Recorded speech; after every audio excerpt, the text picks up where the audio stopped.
Hey folks, welcome to Churn Bites. I'm Dan Wilson with Churn Assassin, and today we're going to talk about what happens when you have rapid growth and all of a sudden realize you're winging customer retention and renewals. Today I'm with the fine folks at OpMethods, Deb and Eric. Why don't you introduce yourselves? Sure. I'm Deb and this is Eric from OpMethods. We are a revenue operations consulting and agency firm. We help companies who are growing to better operationalize their sales, marketing, and customer success motions in tandem to make sure that their revenue engines and go-to-market engines are as healthy as possible to make sure that the company can continue their growth. And that usually includes their technology systems, their staffing systems and processes that staff take on a day-to-day basis, as well as the lifecycle reporting and foundational items that keep their money growing. All I would add there is we're also a technology MSP, so we can help our customers along their purchasing journey to pick the best in breed technologies to help their business scale. Well, that's excellent. So today we're going to talk about what happens when your company has been growing very fast and you realize you have no process for customer retention and renewal. So describe the problem to us, Deb. Sure. Something we commonly see with a lot of different companies is if you have rapid growth, you've probably been focusing a lot on new business sales for quite a while, and that's been going great. And you're hitting it, you're nailing it, you're getting a lot of new customers come through the door and they're very happy. Eventually that might start to plateau and you'll start to see churn coming through. Customers that aren't renewing or customers that want to scale back or something along those lines. And you'll sit there and you say, we have no idea why this is happening or no way to really respond to this or be proactive. Instead, you're in a reactive state of, oh crap, we've got this huge customer that's been foundational with us for years and we need to scramble to solve and make sure that they stay around. And that problem kind of sucks. So the company realizes all of a sudden there's a problem and there's not a standardized way to handle it and they find themselves at a bit of a loss. So what do you do in this situation? Yeah, so the first thing we usually recommend a company do is take that step back and identify all of the scenarios that would cause a customer to become at risk or a churn risk, and operationalize their system to track those items. So all of the at-risk possibilities, all of the churn possibilities, where those things are happening in the life cycle. Is it at renewal? Is it mid-contract?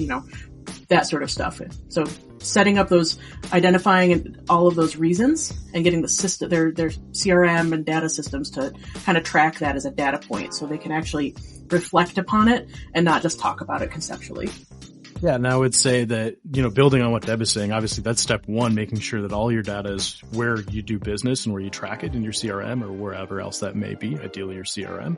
But from there, it's, Deb mentioned it perfectly. How do you be proactive? How do you stop being reactive and get out of that mode? We often see companies developing these kinds of strategies as well when they say, hey, I want to get more juice out of my customer base. How can I enhance my account management motion? So something we often recommend and to great success is making sure you're generating your renewal opportunities or deals significantly before that contract ends. So say you're running on an annual contract cycle, let's say at minimum from 90 days out, let's get an opportunity generated and make sure that we're having some initial meetings with our customers. That's always a nice forcing function, is getting that opportunity in pipeline. It makes it visible for leadership. It makes it visible to the rest of the analytics of the business. And it gives you an idea of, when you need to actually reach out to that customer as a CS person. It gives you a prompt too. So it takes a little bit of the guesswork out and it makes that initial point of contact a little bit more automated. And I also think that then feeds into what Deb mentioned earlier, is that gives you an obvious touch point to begin assessing risk.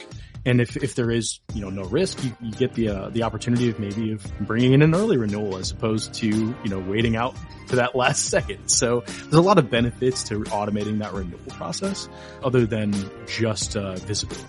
Yeah, I can see how in the chaos of business, it might be just simple to send the contract a week before it's time for renewal, but that gives the CSM or whoever's in charge no chance to maneuver if the account's at risk.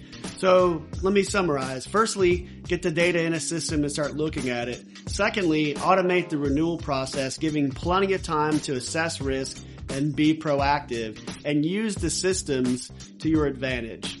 Yeah. Is there any other advice you would give to somebody who's in this situation? Make sure that your team is aligned.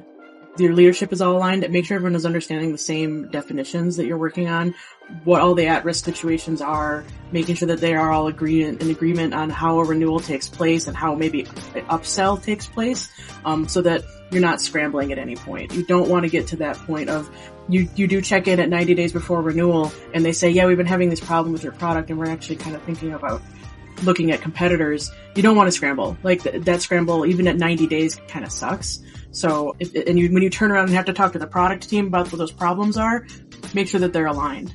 And they expect those conversations. Building on what Deb is saying too is, once you have this timing and the ability to react, then it becomes necessary to say, oh, now that we're all aligned, we know why folks might churn.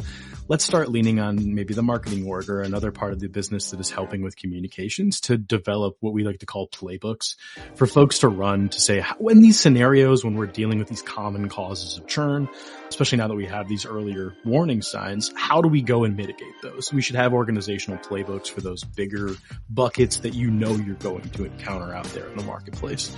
And that helps with that, becoming less reactive and more proactive, because then when somebody says, hey, we're having budget or product issues, you say, cool, I know how to deal with this, and I have a predetermined playbook that I can run as a CS person or whomever is running that motion. Yeah, that's a great point. It also makes sense from a resource perspective, because if everything has to be thought through as a net new problem, there's no efficiency. And the last I heard, customer success teams weren't overly staffed with way too much headcount. They're usually scrappy and trying to get the most done possible in the littlest time available. Exactly. That's why templates are so important, and making sure that everybody kind of has that reflexive lane to go into. Organizationally, it's really important to understand, who is running what part of that renewal process, just so no one's stepping on each other's toes and you can be more agile. Making sure that, say your CS person's handling the customer conversations, but a salesperson's handling commercials. Just having those lanes defined is very helpful. Yeah, for sure. Well, there you go, folks. If you find yourself rapidly growing and realize you have no customer success process and you want some success, get your data in the system, track the reasons why, formulate process, align stakeholders, and then use the templates that work to get the most done possible. That's it for this episode of Churn Bites. Thanks, OpMethods. You can find them at opmethods.com. Thank you.